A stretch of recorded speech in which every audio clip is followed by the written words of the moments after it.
Ati for your makwa baba daily update TV best send number channel so am be hit adom subscribe on like asha ma wona pense mi bi ati so nya bi ati jamrani adaje na borom ni enkotie nsama ene de etodwa na ati for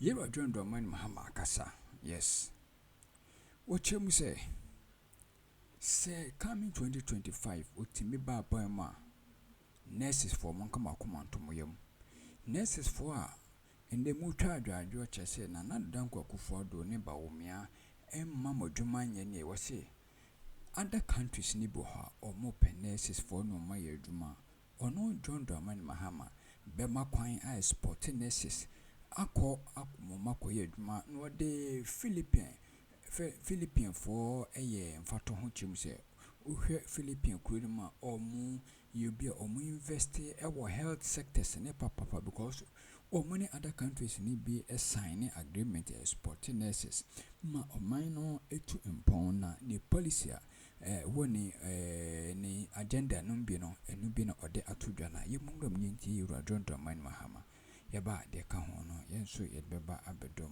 Migration is not a bad thing. Migration is not a bad thing. I'll give you an example. Philippines is producing enough health workers for their own use and producing more for export. And so you go to other countries, Philippines has agreements with them, and their excess health professionals, they send them to those other countries to work on fixed contracts. You might get a contract for 5 years to go and work and come back. And that brings remittances to Philippines of almost $30 billion a year. It's not only health professionals, they also send teachers. They send seamen. If you go around the world, Filipino seamen are the most in the world. And yes, Philippines shipping fleet is just a small fleet. And yet they produce seamen for the rest of the world. And so we want to increase the production of health workers and nurses. And we will employ them to work for us, as many as we can. But at the same time, we will sign agreements with other countries where we can post our nurses and health workers to go and work on fixed contracts and come back. Na for Mahama insemi nyina bi ya onde insemi nyina esoto dwa yemungo yenti de Muslims for no so ede aba abonten akeka insem afa Mahama adwumadi ne policies or no so ede aba abonten no ye ba de ka ho no yeso edbedom all of this look oba e consequence e fana emebunu no the one of the biggest issue how mo unemployment okoye na ye ma menom dwedifoni na they will tell you say apart from almost support to me here no emebunu mo consensus omomba no omope emwaye bi and kwan mi so afa ametimi enye adwuma ma sure for 12 years ni and kwakoban say and then if we had a youth and a job center within the constituency and kan emebunu bebe no betima faso enya faso enye adwuma, but we don't have that. You're trying my and then NDC go calculate central abesa promise no na afi no na MP no dey account and say within an election year they wait, of course, and then we ska dey be catch obi as and then we ska Cecilia Rapano na any deputy minister. Hey, yeah, deputy minister no intino any ska dey be o so ska na say no any deputy minister na ba dey chi no intino ejumede bi amoye a omo ska no obi. And then we acquire board chairman of Ghana Water, and also a vice chairman of the Finance Committee of Parliament. It is scanning the all, and so we will not be surprised, and we know what he will do. Say, Oben 1991, achiche scanner, but consistent. I was started, but consistently, no, the constituency, and then no, omini bia omu say, mimi taxes. Wama Akroma di amame ote as vice chairman of the Finance Committee in Parliament. Matchain as vice chairman of Finance Committee in Parliament. Wafuaso. Ama ye the taxes bako almost 27 aba ma Akroma den me ho pie me na still no wetime nyi sika ni bi from our taxes now this is can brema okasa we am adoye. They know the truth, but most importantly no and then no the people are waking up. The message that everybody can say and bia if we've given these people 30 years 12 years out of 30 years they madi pa ba kwa afi so no say yes answer edema NDC any John Mahama. Yen so itimi hwe de betima anye bia no. Yen so de invite even when you're not actually even given us a mandate to do the constituency no. Obetima appoint nyama significant I say I took I went on a fence and to assess some of the things. Yeah, market in this if you go to it, the last time the market was fumigated was 2020. Abina as the national part of the national fumigation. Seen there no. The market no here a facelift and painting. It's not been done. A judicial more on the money Beno will tell you say how about more na say omu here bibi kakra so masini koma ending nyama na moton obi antom omu we pipe omu okọ la pass side hono mra omu moton ade on their members of guta and then no taxes ene nyama eso mutua no port ama omu ntimi nyi nyama omu de ba container ni na omu ntimi nyi after some days so na esizi omu containers beyond that no so kakra omu hono mo moton no mpo na omu mfo ntimi nto into koma ending na mo within the constituency. Exactly, a pass for no. What is our MP doing within Parliament? And he is a member of the Finance Committee of Parliament. You have a constituency where a large demographics of whole constituency, no. JD4, omo papa omo, o de debiane say kasade. Till today, they cannot even remember the message he had to them. So, adebia 2012 and 2016 no buy no. Eshe bob eshe so eba me ba me say anibia yen no and no mu say e show mo say beyond mirashe and representing them by per se a youth and job center send by be so sure. At least they remember some of these things, but today they don't remember it. What they remember is that we know oba obechesika o wama say now no me call ikoshia mebunu bi, and they told us say 4 years ago oba obe mama semen bags mienu emo musika kakra obe mama semen bags mienu and o mama 1,000 4 years ago, yes, election year. And omunije ya mkoto abama no na enne no omo da so get to small and omu bisa me say and bia no enne no begien be boan be yiye fi hono mo be page maman na ina enne no yensu ntimi nkoye juma ne nya indu mfaso. But within these 12 years, within these 30 years, no, the question that they are continuously asking is that what are the significant development what they are ba I no constituency edu mfaso? There's none. Abanye as NDC, even though they've not given us the mandate, school are there now change at least a constituency in your bako 3.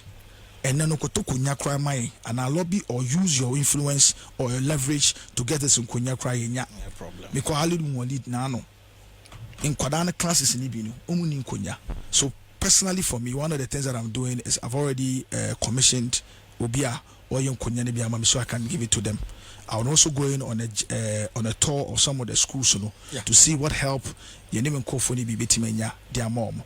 But within this particular few year friends, what do we say? And now you are beyond that, we have the whole vice president looking at the people. Now, it's a yet way contempo any disrespect. How do you say the things that you are saying? Chief, remember we should say school no, you be solicited for your fund, you completely. Because some call no to me forever. Yes. In fact, and baby, I don't know. No. Yes. Yeah. In fact, Chief Imam cried on council solicit for fans. They say the frustration. The say. Yeah. The American say no. Baby, I don't know. I was here. You finish it. Yes. Of course. Because Ukwalano. Yes. Now whatna Obiba Kakobonwa. I feel na your baba can say, hey, see, I mistake. Oh. Yeah. No correct. Yeah. And no correct. The frustration in the eyes of the national chief imam, the old man, ultimately say at the end hano. And he has issued a warning say aban hwena so mu ntimi mwana omo kan kire no ono obetimi na ade obetimi obeyusu ne office ne dia ye na ade e dia aboa because school no run it dada o si school no ma mehwehwe aban bia say aban be so mas. And you see, this is not the only school running or other ones, big one uko I think Ablekuma yes, there are some big schools. No cry boarding school. Yes, boarding school. School and sorry, in Dakuma, maybe or schools in yeah, baby, and no pen any school. So he has the capacity say obey my, but because abandon is abe cantino or no sin to me who kwai obefa so akom na wakoy. So let government be clear say ejuman baby aya kwakusi no ye ntimi biom vice president bra out baby aya ne ye ntimi nye national chief imam ya metwa wontro san kona kofa wa adwuma na ye wade na what you say after interview we do don buy and say o me dwane me kai me call lobby ya yenya alhuda support to create a water system. Yeah. da eba ebe project no no by the next day no na buying penny for gidi wo ma chief imam no so person ba be this is last year. Yeah, last year. We water project na ama enne no amanfo edi hu mfaso enne no since last year no mo buy gidi no mo ntima anye hwe ho but the person obi ati asene say so we no is part of Nyama list as constituency area ma his selection on the man Mahama. Okay. And apart from a non so no there's a market within Fadama. I know so no ya list amano. Okay. Beyond that no there are a number of ideas apart from youth and job center obi abedi hu faso community centers beka manchagbo na ni bibeti ma benefit nyama bebre we nyina eka nyama ni bia ya list ama his selection John Romani Mahama. He's considering it and amejidi say a da bakra the tone da bakra no he will make a very definite statement around Sajumano. Yeah, maso bia ehun say school we no omanya omanto so a omo de anya hwe omo free abem no munja no but the show mo boss say he says John Man Mahama and the new NDC that comes in power no yeah show mo boss so once we get the power beyond that to be coming to power the side school we no will complete it and will make the residents and the constituents happy. Okay. Beyond we no you jumadi be brea he says John Man Mahama no ye pese de ba our constituents no bia be dey benya de chefa wo mu a obi ayen no they are waking up to the facts. Last week na me ne rubi ni na ye ne party for ni bi e wola pasa ye ni guta members ni din komo ye ni drivers ye ni mates ye ni obi a din komo and you could see the issues that was affecting them obia guta members workshop hormone na feed la pass na me check traffic light na everybody na no obia e show amane huna mu okumu asei se se umuntimi amfa anyama umuntimi kranyama ma na mo di nyama ne kra ba ni yedin kakra mo won so no ne ton kra edin na nyama bi obi odu chacha osafiti na pa for 2 to 3 days ni on ton hwe oto hono mo ma me bia me ni din komo even at the point of crying say oh no we free Germany aba abetina say na nkase say no ojidi say kuma mine mo be yama no because ontimi ntina Germany all her life say we ni our timi kranya ma eba I neno or to your friends even to the point of crying ontimi nton what do you masem creme mobo de bia what the fridge kakra beton a yes what the bedru ana yaje etimi kraba bedru ni yes yes o che me container bia o ya ba o ntimi ntu ntino o mu ni sika ntino nyama bibia and almost every 2 months 3 months bia no taxes edit to obetua no port hono no omatum how is this and there is no policy deliberate policy be by the constitution MP say oh anye bia let me have a policy bia ka microphone 24 way no me fe bibi ento foto bi nto no mo a revolving fund bia se ne be ya anka omo nchi omo wi no wetu am bi kakra dia so masene a metime bi ejuma no mu na itima so mu kakra gradually till even things get better. There's nothing like that. Today they are all awake. Today they are all opening up. Emebunu bebrebe so more constituency no me say this time around no the idea of creating a youth and job center within the constituency, connecting it to young NDC overarching plan on national apprenticeship program no idea omofoso nti me say this and more and some of the initiatives I shall say to communicate, to speak to them and let them understand the issues, any misinformation omatena ho for over 30 years because ebi a church a lot of them know say a junior bia amount for edge abo ama fence MP no are things that was initiated by central government or central government agencies without even the MP having no reference and relationship to it whatsoever. Na be braining omo dominant say one of the things they have invested in is, and to answer your question on how Akroma is over the years we're investing in what you call information architecture canvases.